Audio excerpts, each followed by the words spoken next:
Niaging video episode may tungod sa mga hayop. Atong gitubag ang pangutana nga nag-ingon, adto na ba'y kalagog espiritu ang hayop?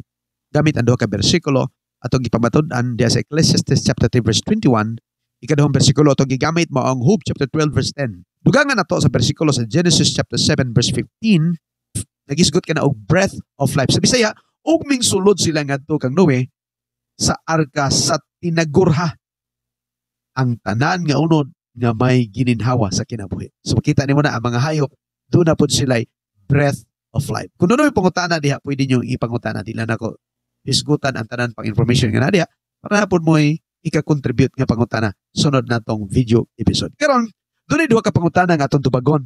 Nga gichat nga ni kanato, gipangutana nga ni kanato. Una, pwede bang mahimong helpmate ang hayop?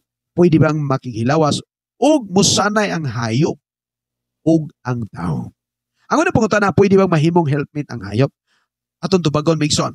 Sa Genesis chapter 2 verse 18, mabasa na mo diha, mingon, and the Lord God said, it is not good that the man should be alone. I will make him an helpmate for him. I will make him an helpmate for him. Ang word ni helpmate, makaplagan mo sa King James Version, sa duha lamang ka verse, Genesis chapter 2 verse 18 and verse 20.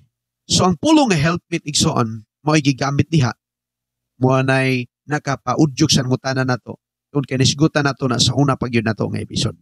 Og dili siya makadawat nga ang hayop pwede mahimong helpmate. Mo nang nangutana siya, pwede bang mahimong helpmate ang hayop? Na, manigson, diya sa itong gibasa, doon ay problema nga nakita ng Diyos. Doon ay problema si Adan.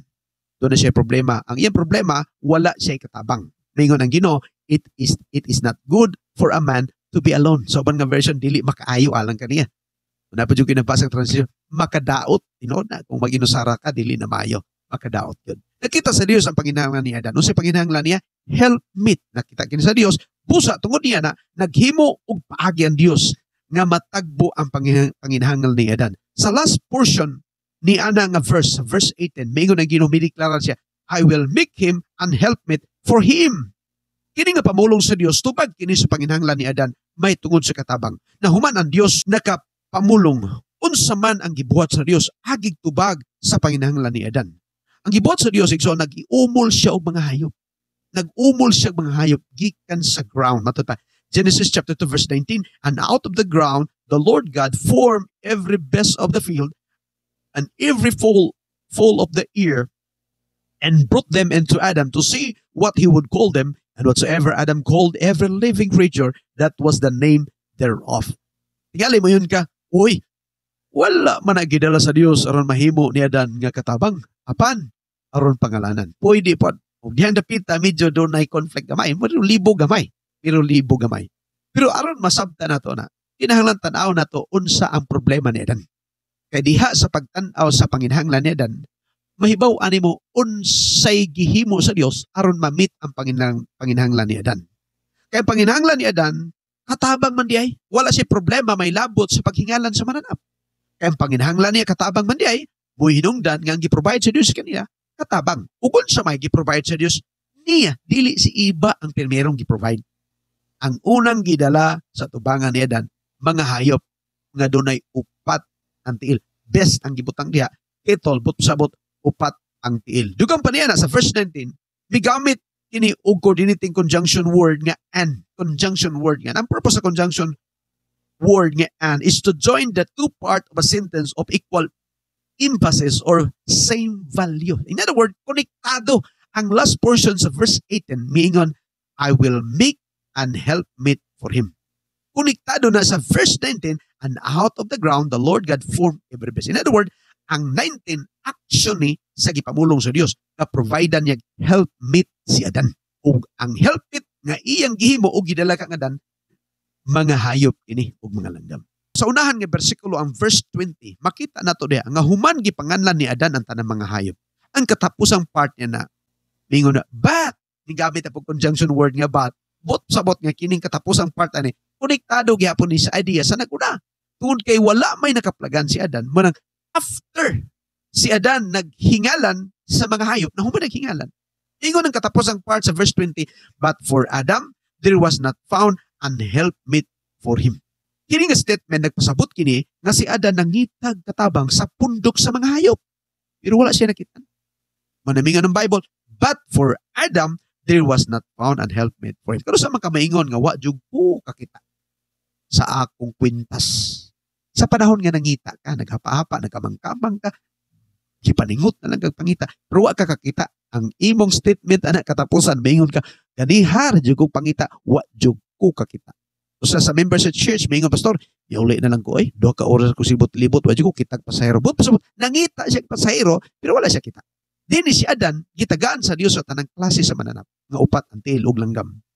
Ang tuyo, aron matagbo ang iyang problema, panginahanglan, may tungod sa katabang. Pero maingon ng Bible, walay nakit-an si Adan na katabang. Okay? So sa pangutana, pwede ba di ay mahimong helpmate ang hayop? Kung dili pa pwede, nganong maumay primary action nga gihimo sa Dios? Ang pagdala sa hayop sa tubangan ni Adan, agig tubag sa panginahanglan ni Adan og helpmate. Now, nganong ang uban dili jud makadawat sa idea sa Dios? Take note, idea sa Dios. Bisan kung ang Dios na mo'y nagdala sa mga hayop, ngadto kang Adan aron mahimo niyang katabang. Tungod kay ang spelling sa helpmate, meet, M-E-E-T, usbo nila ngadto sa helpmate, M-A-T-E. Usbon kay nimo ang spelling, mausab pud ang kahulugan ug mausab pud atong pagsabot. Tungod niya na nakalak sa ilang hunahuna nga basta helpmate, sexual partner. Mao nga ang ikaduhang pangutana, nagchat nato, pwede bang makikilawas ang hayop sa tao ug musanay ang tao? Ang word nga mate dunay lapad nga paggamit nini. Pwede gamiton nimo siya as classmate, office mate, shipmate. Apan kung imong gamiton sa hayop, nagkahulugan kinog sexual partner. Tikot, kung gamiton nimo sa hayop, kasagaran, wa man ta magamit ani nga tao, di man ta mo gamit ana mating. Sa mga hayop do na gitawag mating season dito mi sa Davao, ang mga langgam nila di magpatuo matod pa sa trainer, mating season mangguno nila. Mo na hindi makakita silang partner, imbis mo sunod nato ilang gukdon, ilang adtuon ang ilang partner. Ginagamit na sa mga hayop kasagaran. O nagkahulugan ka ng sexual partner. Ang gigamit sa Hebrew word ni help is izer. Izer. Na doon na lamay duha ka. Translation, aid and help. Walay sexual idea diha. Help and aid. Puros na tabang. Puros tabang. Sa meet, M-E-E-T, help meet, M-E-E-T, is nigid ang root word. Kung imong i-type na sa Google, mangita ka kung sa Hebrew words help meet. Ang mutunga dito, iser kanigdo. Doon ay prefix before ang root word nga nigid. Pero ang root word, nigid. Ang kahulugan, upat ang pinaka-importante kahulugan niya. Front, puros atubangan, atbang. Ikaduha, opposite, atbang gihapon. Ikaduha, counterpart, atubang. Mate, kana, pwede, asawa, pana. Pero atbang ang buot pasabot, partner, ka-partner. Natimanig son, ninihig yun na wala pa'y declaration ng Diyos to go to the world and multiply. Wala pa man si iba dire. Hayop pa ni, wa pa kapili si Adan og helpmate. Sa kanang pangutana, pwede bang makikilawas ang tao og ang hayop niya musanay siya? Ang pangutana nga, pwede ba? So tenta kigson, wala og dili na mo access atubangan sa gamhanang Dios labi na during the time of the making. Di ka pwede mo yung sa Ginoo, Lord, di na pwede, Lord. Lord, di pwede ang hayop ug ang tao, Ginoo. Posible kay na, Ginoo. Tungod kay ang Dios, diha sa Dios, walay butang, dili mahimo. Ask this question to God, pwede ba musanay ang hayop ug tao, Ginoo? Tubagon ka sa Dios sa Matthew chapter 3 verse 9. Ingnon ka, makahimo mangganay ko pagguwa og kaliwat ni Abraham.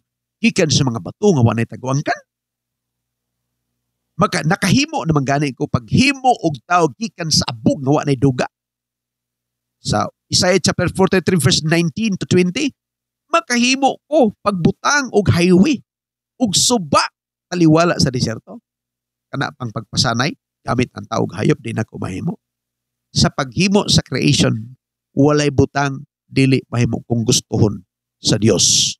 Sa diyang walay nakaplagan nga katabang si Adan gikan sa mga hayop, ang Dios mihimo sa second option. Ang second option, Genesis chapter 2 verse 21.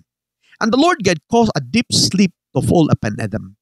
And he slept, and he took one of his ribs and closed up his flesh instead thereof.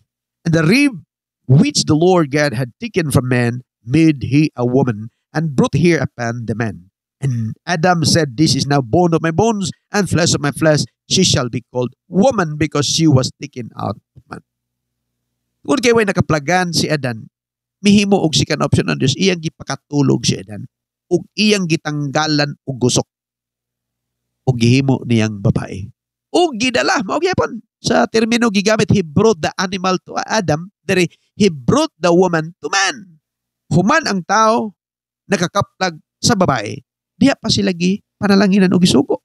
Genesis chapter 1 verse 28, ug gipanalanginan sila sa Dios ug miingon ang Dios kaniya, sumanay ug dumaghan kamo ug punon ninyo ang yuta ug magagahom kamo niini ug makabaton kamo sa pagbulutan sa ibabaw sa mga isda, sa dagat ug sa mga langgam, sa kalangitan ug ibabaw sa tanan nga binuhat nga buhi nga nagalihok sa ibabaw sa yuta.